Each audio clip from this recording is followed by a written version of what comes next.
Jeremiah 46 through 48 doesn't really have very much to offer us, because we're all very spiritually advanced souls, and we don't have to struggle with these things anymore. So, but just for the sake of making Jimmy happy, I'll do a little commentary here.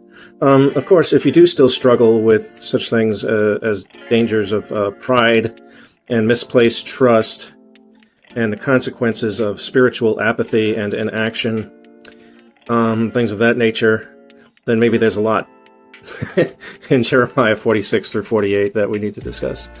In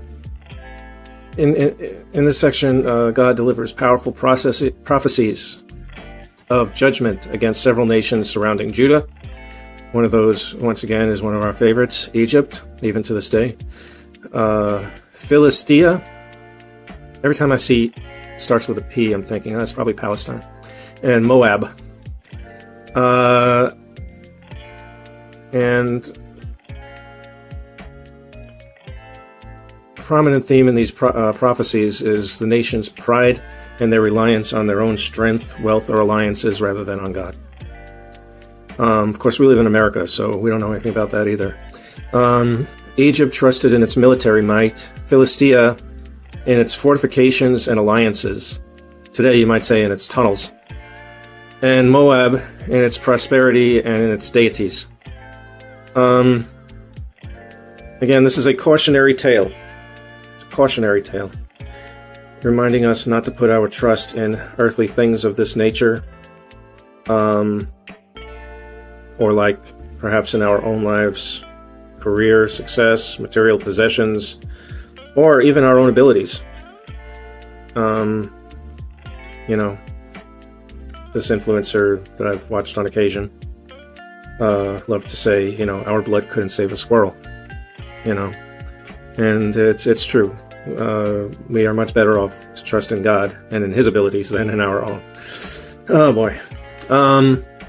Also, the consequences of spiritual apathy and inaction.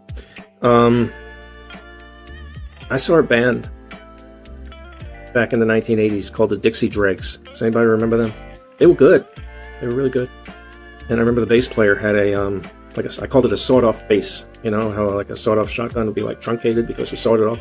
So his bass came to an end where the strings get tied on. Not the part where you strum it. And anyway, the name of the band was the Dregs. So I ran across this word.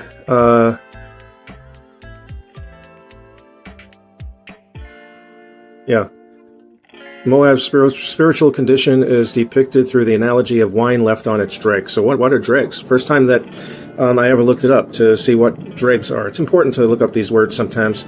It can change the whole meaning. So it has nothing to do with the rock band that I saw in the 1980s or Dixie or anything. It's the sediment at the bottom of a bottle of wine. Now, I always thought that wine gets bitter as it ages, but apparently if it's got sediment, which is called dregs, it can lose its flavor. And that's because it's been ignored. And this is a metaphor that highlights the dangers of spiritual complacency and apathy towards God's ways, and an unwillingness to engage in the refining process of obedience. You put some sulfur in the forge and you refine the metal. I don't know how it's done. That's about all that I know about it. But, refining your spirit, your soul. I think more so your soul than your spirit. The importance of actively pursuing spiritual growth, seeking God's will, and allowing ourselves to be refined by His word and discipline. I mean, look what our church is doing, right? Presbyterian.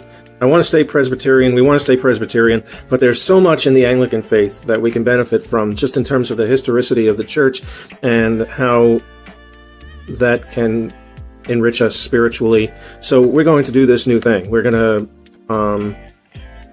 to be both Presbyterian and Anglican at the same time. And you know what? That's actually a beautiful thing, because it means that we're not sitting still. We're not being complacent. We're not apathetic.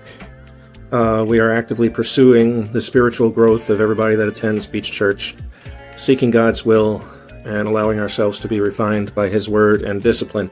And discipline doesn't always mean you were bad, you need to do some, and it doesn't always be like being in the military.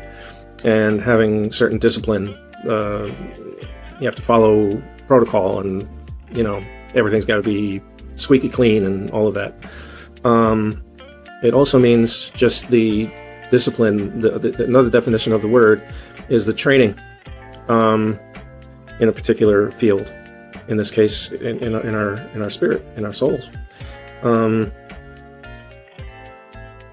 We are following a discipline of study and of getting closer to Jesus through the church, using both Presbyterian and Anglican aspects.